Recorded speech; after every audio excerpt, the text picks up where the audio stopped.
Banyak netizen Indonesia yang lumayan heboh ya ketika Mario Shiraji sekedar naik ke atas motornya Chantra, ya fitting ya Moto2-nya si Chantra yang dari Thailand seperti ini, dan berharap Mario Shiraji di musim 2023 langsung naik kelas ke Moto2 World Championship. Jadi ya musim 2022 ini dapat poin berapapun ya tahun depan udah naik deh gitu. Kita udah bahas sebelumnya di channel ini, udah kita bahas sekitar ya 7 atau 8 bulan yang lalu seperti ini.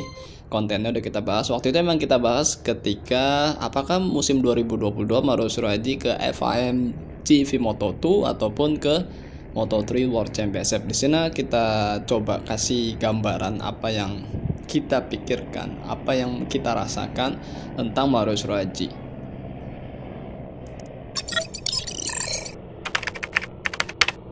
Bismillah, Assalamualaikum warahmatullahi wabarakatuh. Kembali lagi di RYD31 Media. Oke bre, jadi pada video kali ini saya pengen ngebahas tentang Mario Shiraji yang memang dirumorkan musim 2023 itu akan naik kelas ke Moto2 World Championship, menggantikan antara Chantra ataupun Ai Ogura ya di Honda Team AC yang akan naik ke MotoGP menggantikan posisi Takaki Nakagami.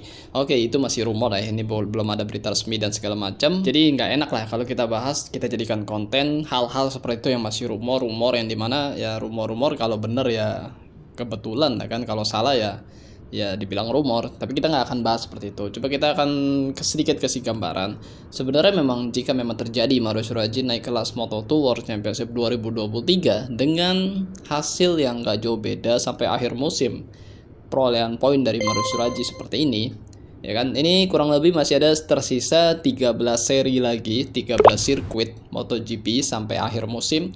Itu masih cukup banyak lah, 13 sirkuit, yang dimana ya mudah-mudahan Mario Shiraji akan bisa banyak lagi meraih poin selanjutnya, bukan sekedar hebat di kualifikasi ataupun di free practice, terutama di sirkuit yang basah, tapi kita harapkan Mario Shiraji dapat juga meraih poin yang maksimal, yang banyak ya kan. Jadi bukan sekedar cuma bisa kualifikasi bagus dan free practice bagus, tapi ketika race dengan kondisi lintasan yang dry, kering, Mario Shiraji kesulitan dengan beberapa faktor. Itu udah kita bahas juga di konten-konten kita sebelumnya ya.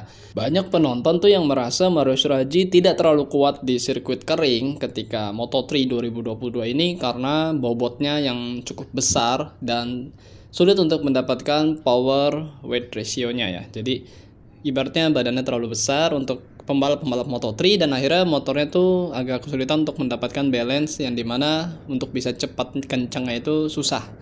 Banyak faktor seperti itu, tapi ya memang kita nggak bisa bicara seperti itu aja tanpa data-datanya, beratnya berapa dan segala macam, apakah memang PWR-nya segitu kesulitannya. Tapi ya memang banyak faktor juga yang bisa menentukan hal seperti itu. Dan banyak netizen Indonesia yang berpikiran nanti ketika naik kelas Moto2 otomatis Mario Shiraji akan mendapatkan power weight ratio yang cukup bagus. Artinya dengan bobotnya yang sekarang itu, dengan mengendarai motor Moto2 yang 765cc 3 silinder dari Prime, itu akan jadi oke aja, jadi bagus aja, dan bakal mungkin jadi mengkilap penampilannya. Tapi kan tidak seperti itu juga. Kita berbicara tanpa data-datanya, apakah memang nanti langsung bisa ngeklik dengan Moto2 ataupun seperti apa. Karena takutnya gini nih, ketika dia benar naik nanti 2023 kelas Moto2 dan hasilnya nggak jauh berbeda ketika 2022 ini, itu mungkin apalagi yang mau disalahkan gitu kan. Takutnya nanti langsung menyudutkan seorang Mario Shiraji. Itu yang kita nggak pengen lah. Banyak pembalap Indonesia yang sudah berkiprah di ajang Grand Prix mendapatkan hal demikian ya, di kelas Moto2 ataupun di kelas Moto3. Ya memang kita tahu juga Grand Prix itu beda dari kelas-kelas balapan di dunia lainnya. Terbukti juara-juara dari ajang lain itu kesulitan ketika memasuki ajang Grand Prix, mau itu Moto2, Moto3 ataupun MotoGP. Jadi ketika mereka hebat di ajang sebelumnya, ketika masuk ke ajang Grand Prix itu kesulitan untuk bisa menembus 10 besar ataupun sekedar 15 besar ataupun juara pun susah. Tapi sebaliknya ketika pembalap mau Grand Prix pindah ke ajang-ajang lain, itu seakan-akan gampang aja mereka untuk bisa berada di 10 besar, juara dan segala macamnya. Ya, banyak seperti itu walaupun tidak mutlak ya, tidak mutlak juga. Yang saya pengen bahas seperti ini. Kita bicara banyak juara Moto3 juga yang naik kelas Moto2 pun kesusahan untuk bisa raih podium 10 besar dan segala macam, itu banyak. banyak kita sebut itu bakal banyak banget. Tapi yang jelas mungkin yang masih hangat, kalau kalian masih ingat yang baru ngikutin MotoGP itu 2021 Pedro Acosta juara Moto3 World Championship. Tapi ketika naik 2022 ini kita lihat bagaimana Pedro Acosta kesulitan. Dia nggak bisa memindahkan serta-merta hegemoni kehebatan dia di Moto3 untuk dipindahkan ke kelas Moto2. Itu nggak bisa. Dengan usia mudanya, dengan pabrikan tim yang cukup support banget sama dia, sponsor yang juga cukup besar, dan segala macam fasilitas yang dia punya. Tapi nggak bisa serta-merta Acosta langsung bisa mendominasi juga kelas Moto2 2022 ini.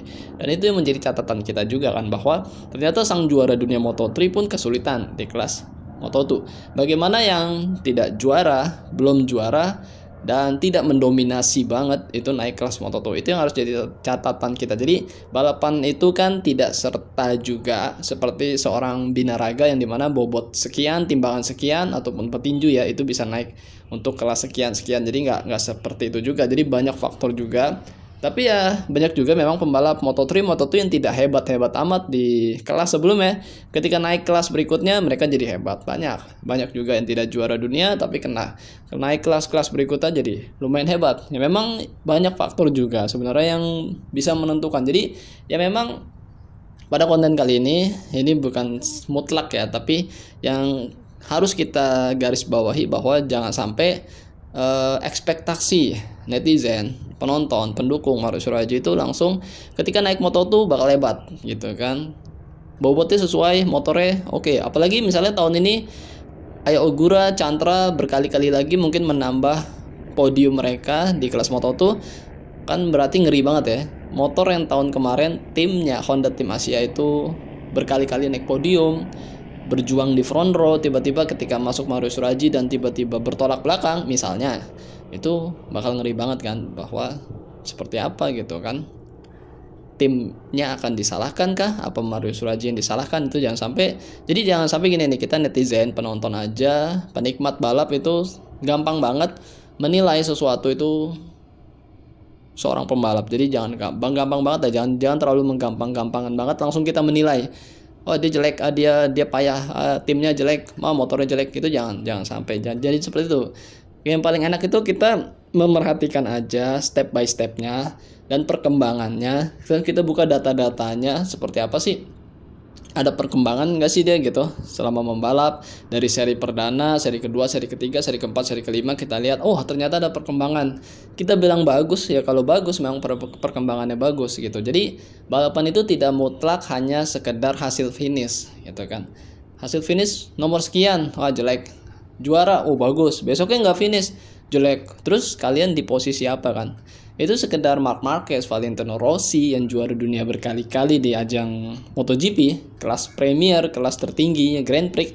Itu demikian. Kadang dia juara di hari ini, pekan ini, tiba-tiba di pekan besok dia crash. Terus kalau kalian dia juara, kalian bilang bagus.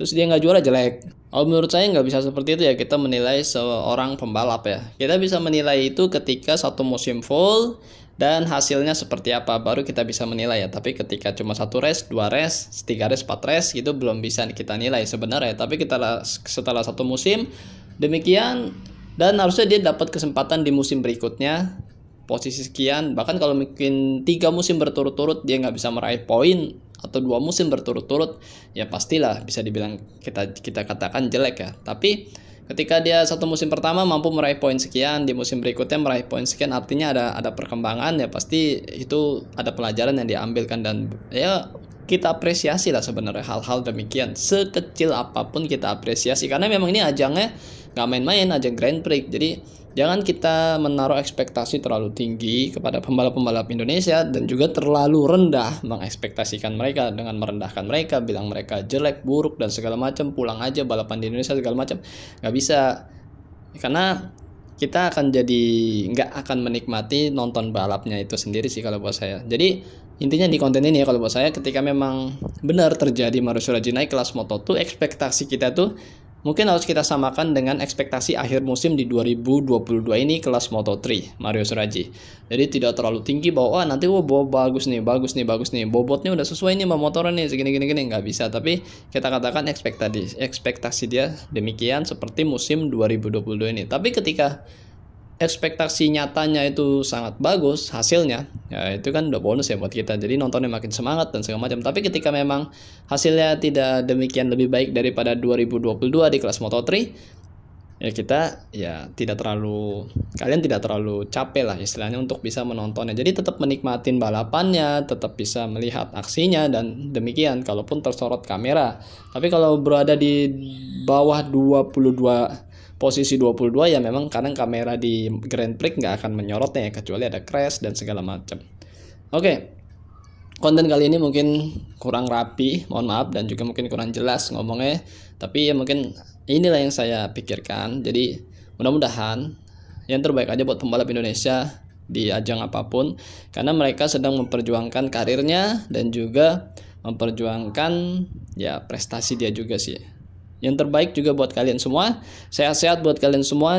Oh ya, kalau kalian ada opini boleh ditulis di kolom komentar. Nanti kita diskusi seperti biasa sama-sama. Dan mungkin next video akan saya bikin bacain komentar-komentar kalian semua, nama kalian dan isi komentar kalian semua. Oke, mungkin ya kalau komentar banyak akan segeranya besok kali ya, Kamis sebelum di hari Jumat di free practice 1 lah gitu. Sehat-sehat buat kalian semua, jangan lupa makan dan jangan lupa berdoa. Akhir kata, wassalamualaikum warahmatullahi wabarakatuh. Bye-bye.